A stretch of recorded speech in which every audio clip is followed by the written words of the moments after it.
গ্রাম আছে, কল নেই, তাই খাবার জল আনতে যেতে হয় পাশের গ্রামে। এই সমস্যা দীর্ঘদিনের। হাসনাবাদের গ্রামে জল নিয়ে ভোগান্তি চরমে।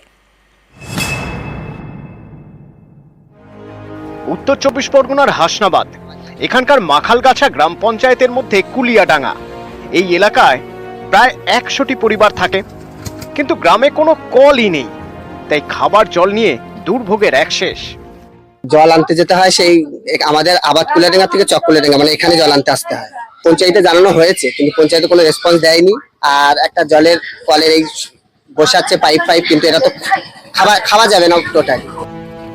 কুলিয়াডাঙ্গার বাসিন্দাদের দাবি, তাদের খাবার জলের সমস্যা দীর্ঘদিনের।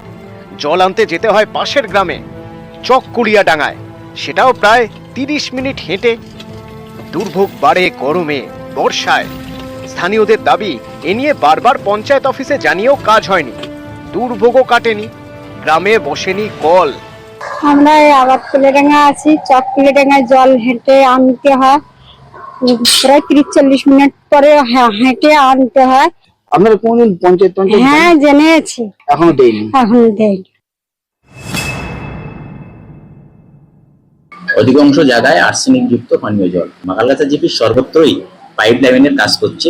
পাইপ লাইনের কাজটা সমাপ্ত হয়ে যাবে খুব তাড়াতাড়ি, হলে ওই সমস্ত জায়গায় কিন্তু জল সরবরাহ শুরু হয়ে যাবে। কবে এলাকায় ঢুকবে কল, কবে ঘরে ঘরে মিলবে খাবার জল, জানতে চায় কুলিয়াডাঙ্গা। হাসনাবাদ থেকে অনুপম সাহা, নিউজ 18 বাংলা।